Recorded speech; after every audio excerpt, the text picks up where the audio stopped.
Hit it, hit it.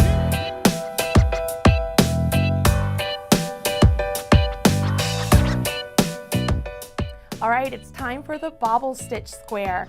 This is one of my most favorite ones to make because it adds so much texture and depth to your blanket. In this square, I have it placed in the bottom section of the blanket, and it's just a lot of fun to work on. If we take a look at the square here, you can see that it is offset, meaning the blankets are, or not the blanket, the bobbles are offset. So I'm going to work a bobble stitch in the middle or between these two bobbles on the next row up. We're going to learn how to really make these bobbles pop by my little own tip and trick that I'm going to share with you. So come on over here and let's get started. I'm going to move this along. I'm just going to move it right up there out of the way. I'm going to grab my yarn. Today I'm using Red Heart with Love worsted weight, Aran weight yarn, and a size 6mm crochet hook. Just like any stitch pattern that you begin with, usually you begin with a slip knot, so I went ahead and created a slip knot and placed that on my hook. In my pattern over here, you can see it says bobble stitch square, and in the pattern I have it listed as green, so you know that it's the green square. And we're going to work the in-class block. So we're going to begin with the chain 15. There are written instructions for how to complete this block, and then there is a full chart. So the chart here actually has all of the symbols and all the original chains for this chain 16. In this lesson, I'm going to refer to the chart quite a bit because it's easier to refer back to the chart than follow along with the words sometimes. If the charts are new for you, don't worry. The words are still right there for you. You can follow along with the words and maybe glance down at the chart to see if maybe the chart will be a little bit more revealed to you, sort of like the matrix coming clear. Hopefully I can help you out with that. You can see here, if you were to count all of these chains, which are the ovals, there are 15 of them. Same thing that's written up here, chain 15. So we're going to begin with that. If you need a refresher on how to do the slip knot or the basic chain stitch, those are available right here on this channel, Marley Bird, in the beginner basics section. As I've been talking to you guys, I've been forgetting to count. So I'm just going to keep going and then I'll count. 1, 2, 3, 4, 5, 6, 7, 8, 9, 10, 11, 12, 13, 14, 15. I crack myself up sometimes. I'm the funniest person I know. Okay, so we're reading across the chart this way, and the reason we're doing it this way is we see that this row number 1, the number 1 is out here. If we were over on this side, we would be reading the chart initially from this direction coming back. But because our number 1 is over here, we're going to read it from this direction and then come back this way. So I can see by looking at the chart, we're going to skip 1, 2, 3 chains, and we're going to put a double crochet in the 4th chain from hook. You can see that this double crochet symbol is a T with a slash through it. Just for, grins, I'm going to come up here and show you in the word section, skip 3 chains, double crochet in each chain at the end of round. One thing I'm going to also point out right here is these chain 3s. Sometimes it's very confusing whether those chains actually count as a stitch or not count as a stitch. As beginners, we tend to, question, well, is that my last stitch? Is that not my last stitch? One thing that's convenient about charts, again, if you've looked at some of the other squares or other lessons in the beginner basics, you'll see that the next row, if you skip up and look at what the next row, what the last stitch is it worked into that chain or is it worked into one of the actual stitches? And because we have it worked into that chain, we know that that chain is going to be the last chain of our row or the last stitch of our row. So I'm going to go ahead and I'm going to grab a removable stitch marker and I am going to mark that chain right now. And it's the one that is right beneath the chain on my, or the loop on my hook. So I do not count the loop on my hook. I'm going to count 1, 2, 3, and I'm going to put a double crochet into the 4th chain from hook. So right there, that's where I want to stick that puppy. Pretty easy. Now if I glance at the chart here, I can see, oh, that's a bunch of double crochets all the way to the end of the row. Even though these look like they're squattier, they're still double crochets. They're squattier to make room for that symbol above. So that doesn't really mean anything. It's just so that it can make it a picture of what we're going to create. So I'm going to go ahead and I'm going to complete double crochets all the way to the end of the row. Once again, if you need a refresher course on how to do double crochets, please check out the other videos on this channel, Marley Bird. I've put them all up there for you. I've gone to a lot of, I don't want to say a lot of extent. I've done a lot of time to make sure that all the information you need is right here on this channel. You don't need to go anywhere else. So if there's something that you would like to see me add, please leave a comment and kind of give me an input of what else you'd like me to add to this channel. Because, you know, the more you tell me, the more I can give you what you want. So it's all about you, right? Help me out. So I'm going down here. I'm to the end of my chains with my double crochet. I'm going to finish up to the very last one. And I've completed that. So I have my row of double crochets.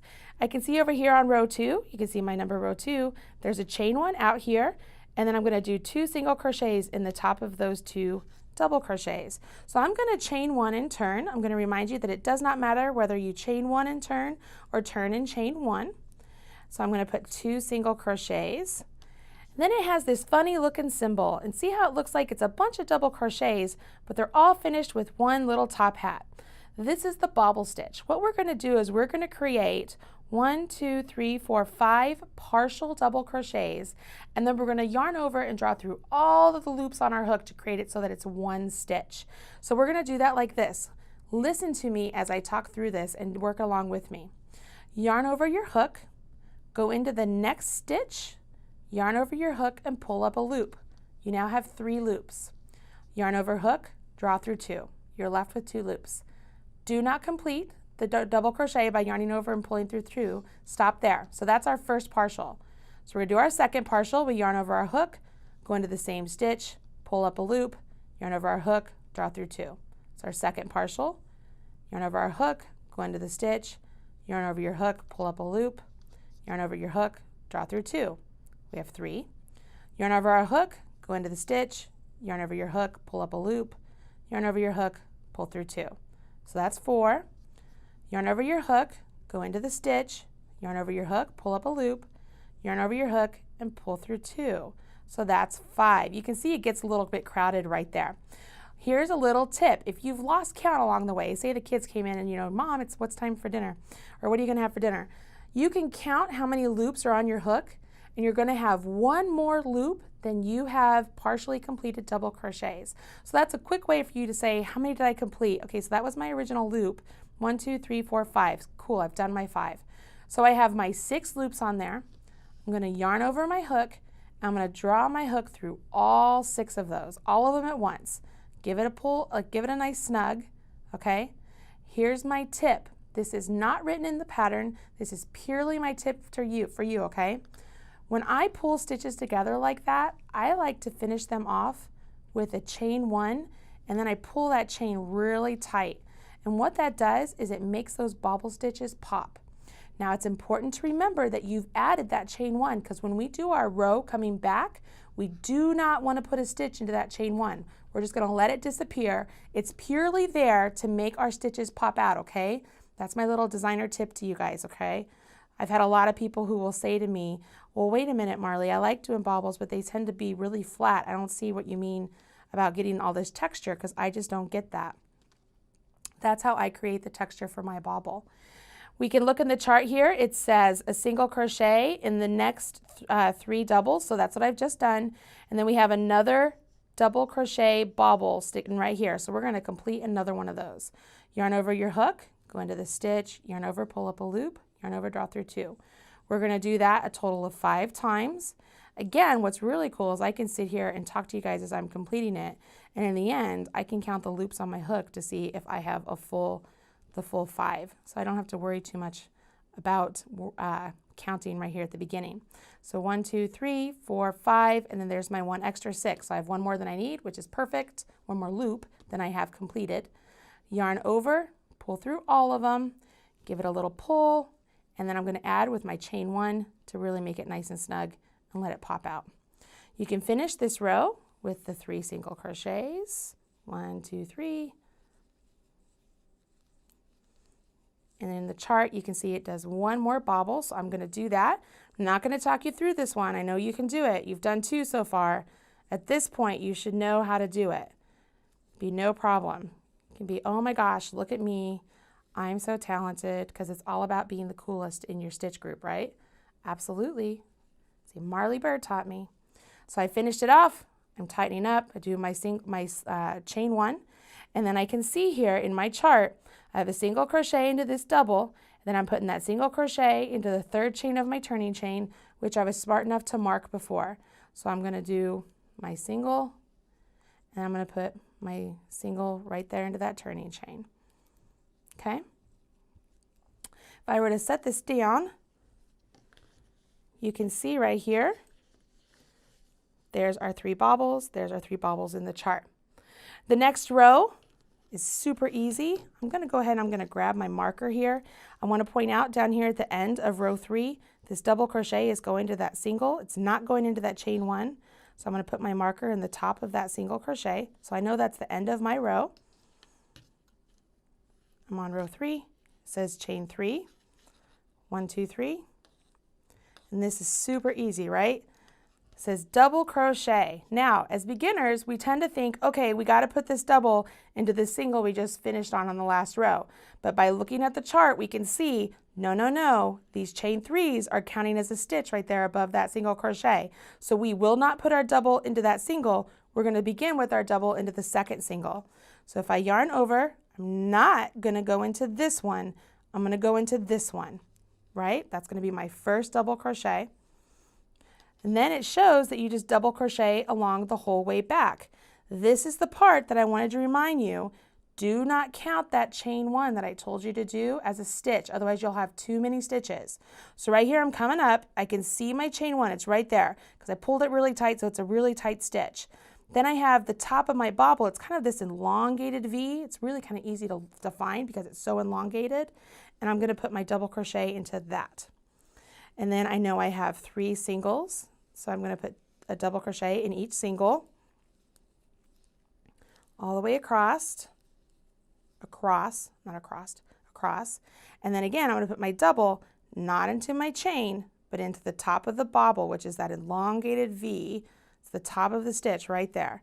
We only have 1 V because we only did partial double crochets to complete that bobble, but when we pulled through those 6 loops on our hook at the very end, all at the same time, that's why we only get 1 V at the very top. It's not 5 individual V's, okay?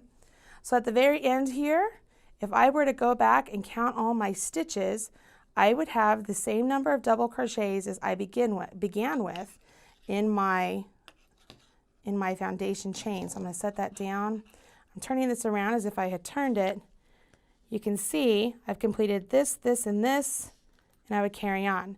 Now, you would repeat rows 2 through 5 for the pattern repeat, and the row 4 is exactly the same as row 2 with the exception of the placement of the bobble. So instead of beginning with 2 singles, you're going to begin with 4 singles and then begin a bobble. And that's what gives the bobbles a different placement in the pattern itself. Pretty easy, right? I think it's pretty easy, and it just looks so cute. I think it looks great in this hot pink color. Really perfect for a little girl. So now you know how to do the bobble stitch. I'm excited to see what you do with your bobble stitch and complete the various squares or scarf or hat or whatever it is you decide to make with the bobble stitch.